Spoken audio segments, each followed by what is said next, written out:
The Young and the Restless Spoilers May Sweeps Special, Amanda Sinclair's stunning return, and the enigma of Aristotle Dumas. Ever since the first whispers of Aristotle Dumas drifted through boardrooms and back alleys of Genoa City, fans have been on the edge of their seats.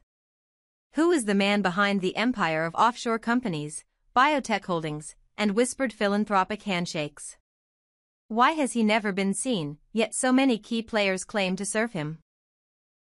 And how did Amanda Sinclair, once the powerhouse attorney at Jabot Cosmetics, suddenly materialize as his counsel? As May unfolds, The Young and the Restless has delivered bombshell after bombshell. Here's everything you need to know about Amanda's return, the secrets she's already dropped, and where the story is headed. 1. Amanda Sinclair's return rocks Genoa City. For years, Amanda Sinclair was a familiar face to soap fans. Fierce courtroom strategist, unflappable negotiator, and the one you'd call when a corporate takeover or high-profile scandal demanded surgical precision. Then, without warning, she vanished. No farewell speeches, no boardroom announcements, no tweets. Just a silence heavy enough to mount theories, burnout, or perhaps something darker. Day 1, Amanda reappears at Society Cafe, sipping espresso across from Lily Winters, Devin Hamilton Winters, and Nate Hastings. They were convened to discuss a minor charity event, only to have Amanda drop the bombshell, "I am Aristotle Dumas's attorney." Lily nearly choked on her latte. Devin's eyebrows shot to his hairline. Nate's jaw hit the table. For 3 lifelong Genoa City insiders whose biggest legal surprise had been a temper-flaring deposition, Amanda's confession registered as a seismic event. 2. Shocking revelations. What Amanda already told Lily, Devin and Nate even before the coffee cooled, Amanda offered glimpses into the man she represents. Lily Winters was told that Dumas deeply admires her resilience, how she rebounded from family betrayals and personal losses. That wasn't taken from a press release, Amanda quoted Dumas's exact words. Devin Hamilton Winters learned that Dumas sees him as one of the rare artistic geniuses deserving of more than token grants. Dumas is personally considering funding a full music scholarship in Devin's name.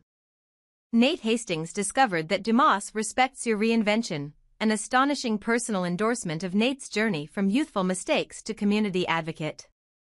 Each revelation felt like a personal message, not a canned corporate statement.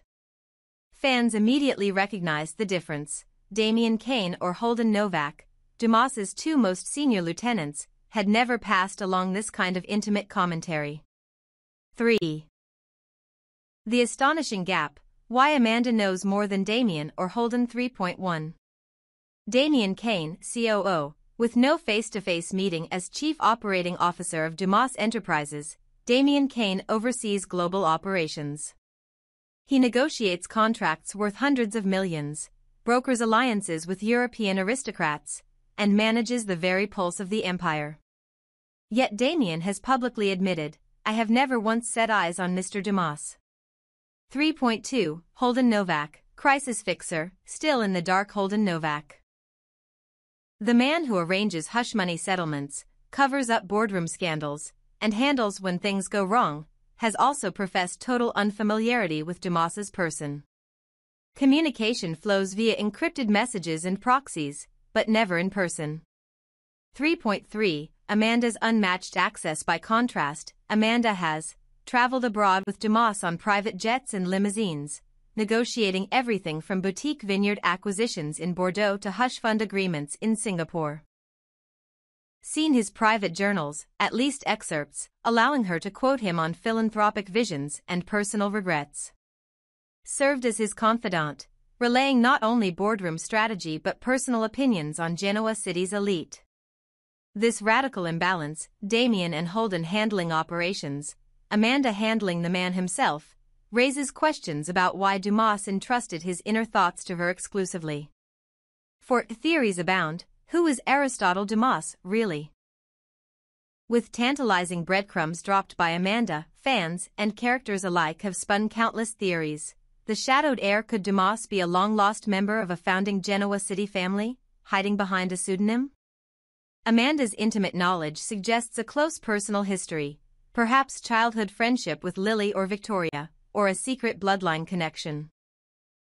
The exiled magnate. Some whisper that Dumas fled a corporate scandal overseas, assumed a new identity, and slowly rebuilt his fortune under the radar. Amanda could be the only link between his two lives, one of old wealth, one of reclusive philanthropy. Crossover from another world. The boldest fan theory invokes a crossover cameo. Maybe Dumas is actually a familiar face from General Hospital, such as Jason Morgan or Sonny Corinthos, reborn in Genoa City to carve a new legacy. Pundits concede it would be a ratings coup, but also a narrative stretch. A phantom outsider. The simplest explanation: Dumas is a billionaire from a far-flung market, think Southeast Asia or the Middle East, who orchestrates his empire via proxies and only hires Amanda, the top U.S. attorney he trusts, to translate his global vision into local action. The other lieutenants see only his shadow. Amanda sees the man. 5. What this means for Genoa City's power players. 5.1. Damian and Holden. Relegated to second place after the cafe revelation, both men have reasons to feel sidelined. Damian, once the voice of Dumas Enterprises, now appears to hold only empty titles. Holden, the fixer, finds his crisis management prowess eclipsed by Amanda's personal influence. Neither man is accustomed to being a second fiddle. 5.2. Victor Newman, rivalry's next round. Victor has long asserted near monopoly control over Genoa City's business and social circles. Knowing Amanda represents a rival tycoon with unprecedented access could set Victor off in a seat-grinding power battle, boardroom tussles, media leaks, even secret attempts to discredit Amanda's credibility. 5.3. Phyllis Summers and the Shark Circle. Phyllis, who once tried to leverage Amanda's departure against Jabot, now eyes her as a double agent. Phyllis could launch a PR smear campaign, unearthing every case Amanda's handled to find scandalous moments, turning them into gossip fodder to undermine Dumas's mystique. 5.4. Claire, Lily and Nate. The next moves. Amanda's praises of their virtues may thrust each into the spotlight. Claire could be offered a prestigious role by Dumas's foundation, challenging her to balance family loyalty with global influence. Lily might receive discreet protection offers that spill into personal territory. Does Dumas see her as more than an admiral in his charity fleet? Nate could be handed sudden seed money for a community program, forcing him to accept help from the man whose empire he barely knows. 6. What to expect in May sweeps and beyond. During Young and the Restless signature month, secrets crack open like spring buds. The confrontation. Damian and Holden will insist on face-to-face time with Dumas. If he refuses, they may threaten resignation en masse or turn to Victor for a brokered solution, escalating a corporate Cold War. The leak. Phyllis uncovers Amanda's email chain describing Dumas's personal regrets. She tips the press. Exclusive. Tycoon Dumas's attorney reveals his emotional agenda. The public reveal. In a primetime twist, Amanda arranges a low-key charity gala that Dumas attends, unmasked, but in shadows. A camera flash catches his silhouette as he steps forward to deliver a speech on Genoa City's future. The crowd gasps. The Victor showdown. Victor storms the gala, demanding to see the man. Tense dialogue. Victor versus Dumas sets the stage for a battle of titans. The aftermath. Relationships realign, Amanda's loyalty tested, Damian and Holden sidelined or empowered, and every Genoa City power broker forced to choose which billionaire to back. 7. Why this is the story you can't miss. Unseen power. We've read about corporate titans. We've never seen one step out of the shadows. High-stakes alliances, as Murray Berenson would say, keep your friends close and your billionaires closer. Whoever controls Dumas controls a slice of the global economy, and a secret weapon in local politics. Character evolution. Amanda's new role propels her from a supporting player to a central pivot. How she wields her newfound influence, whether as hero, villain, or complex blend, will redefine her character. Ratings goldmine. A masked billionaire at a red carpet event? A corporate coup brewing? A legendary Newman versus Dumas showdown? Every trope a soap fan craves. Final Thoughts May Sweeps have a reputation for dramatic climaxes, and The Young and the Restless has unleashed its most tantalizing mystery in years. Amanda Sinclair's return as Aristotle Dumas's insider upends every power structure in Genoa City, and lays the groundwork for a tumultuous season ahead. As boardrooms tremble, loyalties shatter, and secrets explode, one question remains: when the dust settles, who will still be standing, and whose empire will rule the night? The air in Genoa City has never been quite the same since Amanda Sinclair stepped back into town, revealing herself as the personal counsel, and perhaps the closest confidant, to the reclusive magnate known only as Aristotle Dumas.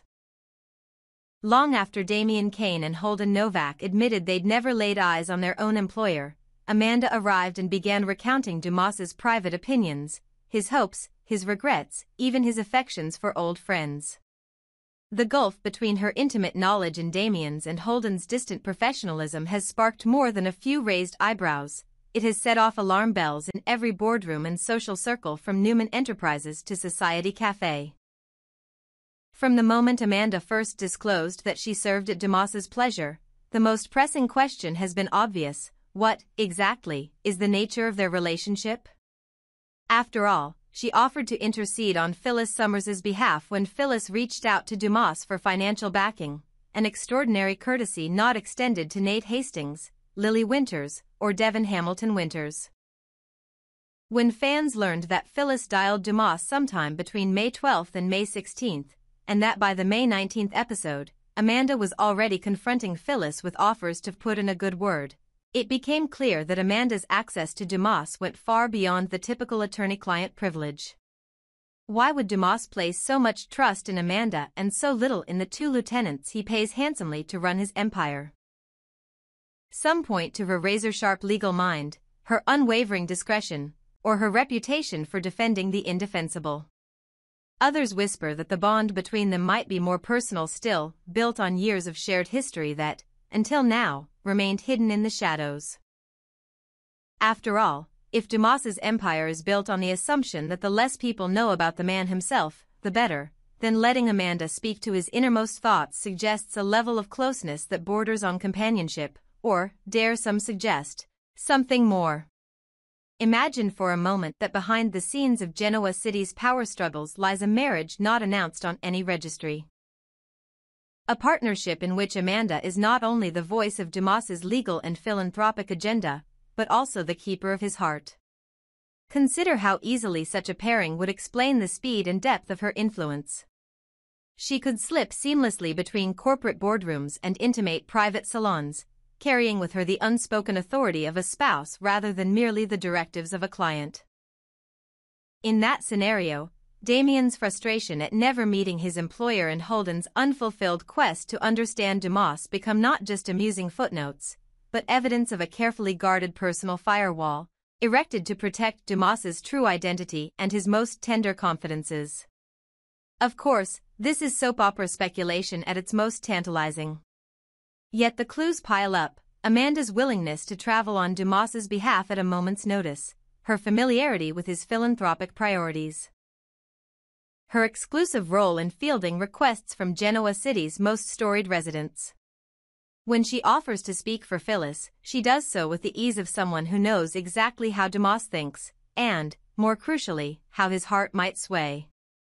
In contrast, when Nate laments a lack of support from Dumas's foundation, or when Lily hints at her own past hardships without follow-up, Amanda's only reply is polite interest, not personal advocacy.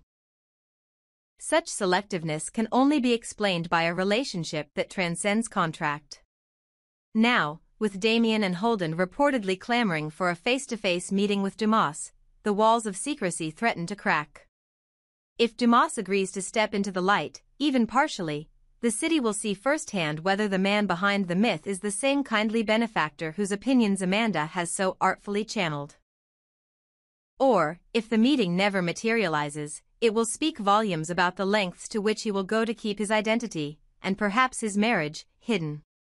Either way, the reverberations will reach every corner of Genoa City's social and corporate hierarchies. So here we stand at the precipice of one of the Young and the Restless' most thrilling mysteries in years. Amanda Sinclair has proven herself more than a mere legal powerhouse. She may be the linchpin of a secret alliance, a silent guardian of Dumas's deepest truths, or even the unsung partner of a billionaire who has never dared to reveal his true face. As fans, we can only watch, debate, and speculate. Do you believe Amanda and Dumas share a bond that goes far beyond client and attorney, perhaps even marriage? And when Aristotle Dumas finally emerges from the shadows, who do you think he will be? Whether a familiar face from Genoa's past or an entirely new figure cloaked in mystery, his reveal promises to reshape every relationship and power structure in the city. Let us know where you stand. After all, in Genoa City, secrets are the most dangerous currency of all, and the one you least expect to be spent so freely.